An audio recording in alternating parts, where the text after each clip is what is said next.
Right.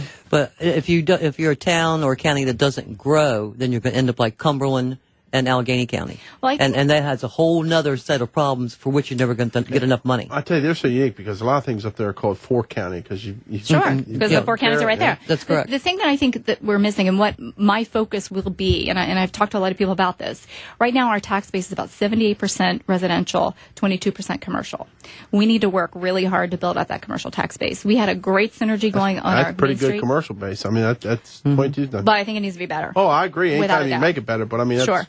But what we're seeing is we had a budget that was based on development, okay? And a lot of people didn't understand that, and a lot of people refuted it. But we had a budget that was based on impact fees, development fees, all of those things. That's trickled off to Virtually 10 nothing. to 15, exactly, per year.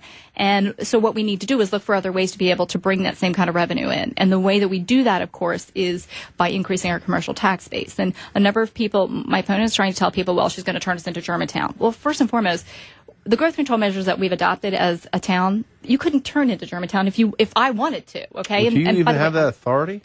No, that's the other thing that I think is very, very important for people to realize. I'm not trying to back away from what my job is as mayor, but the mayor is the chief executive officer, chief financial officer. So, Do you have a vote? no, ma'am. But you do set the tone. I'm Yeah, sure. we set the tone, but you Absolutely. don't have a vote. You set the tone, absolutely. But if you're really concerned about growth, then maybe you ought to look at who's on the council and what their votes are. Exactly. But the other thing, too, and I would just say this, and having been around a long time, any town that does not annex land on its borders is a fool. Because you control what happens to that land when it comes into your town. And if you don't do that, then there are some development rights in the county that they're going to do. We can just look at Frederick City or the city of Frederick and look at Clover Hill 1, 2, 3, 4, and 29 that built right up to the city line, and the city has absolutely no control over it, and all we do is provide services. So if you let anybody tell you that annexing land is dumb, you tell them just to look at the areas that have not done it. Oh, I understand. We call that the world according to Anita. And we appreciate that. And it's the right one. From a seasoned veteran who Correct. knows. You agree on that one. Oh, yeah.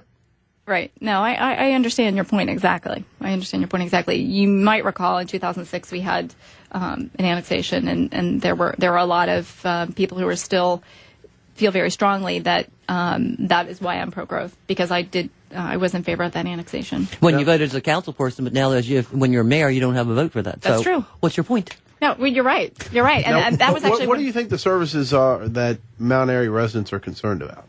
When you're out there knocking on doors, I mean... Well, it's not so much services. They're concerned about water. I've talked to a lot of people about water. They're concerned about public safety. Just want to be sure that we have, because there was a big to-do in our budget situation with some of the councilmen who were interested in possibly cutting the... I call it a donation. I mean, some of the funding that we give to our fire company. People were not happy with that.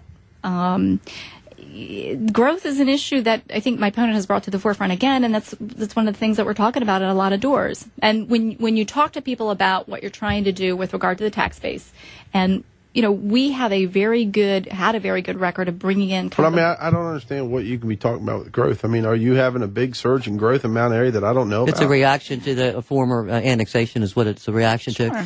Mount Airy's always had concern. As I said, I don't think growth is going to be an issue in any election next couple. But you have somebody who's putting it out there as a threat. But this is an annexation that was turned down, as I recall, and Mount Airy has historically had a problem with water. Now, when's your election?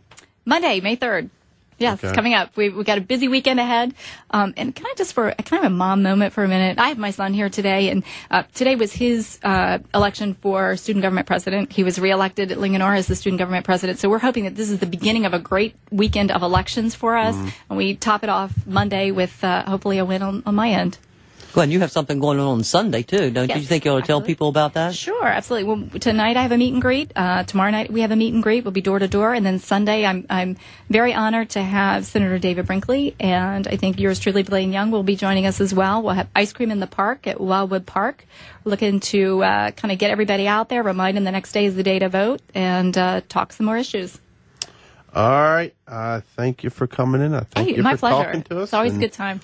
We'll find out how things turn in. Now, your opponent is Pat Rockenberg. Yes, sir. And we have we tried to get a hold of Pat and see whether or not he would come on. So, but I know that Pat has a Facebook page and knows that didn't have a chance to get to hear Pat, if we don't get to hear him maybe on Monday or whatever, they can look him up on the Facebook page or get some of his information. So it's Wendi Peters versus Pat Rockenberg. And what seats are open on the council? There are 2 seats that are open. The other thing that's important to recognize, too, is there are 4 other people in the race. 3 council candidates and the mayoral candidate. All of 4 of those people live in the same subdivision, Summit Ridge. Nothing against those people. God bless them for coming out and putting their name in the hat. But there are some people who are concerned about having the majority of the government being from one particular area. So I think it's important when they're looking at mayoral candidates that they, definitely 2 of those seats are going to be filled by people from the same subdivision, and that's fine. I mean, those are the only people that came out, so God bless them for putting their name in the hat. But I think it's important to have a mayor then that maybe isn't there. We're not all from the same subdivision. Kind of like in the city of Frederick, everybody lives downtown in the historic district. All right, and I've heard that before. Wendi, thank you Blaine, for coming in. Thank you very much. Thank you. And we'll take a quick break. I want to thank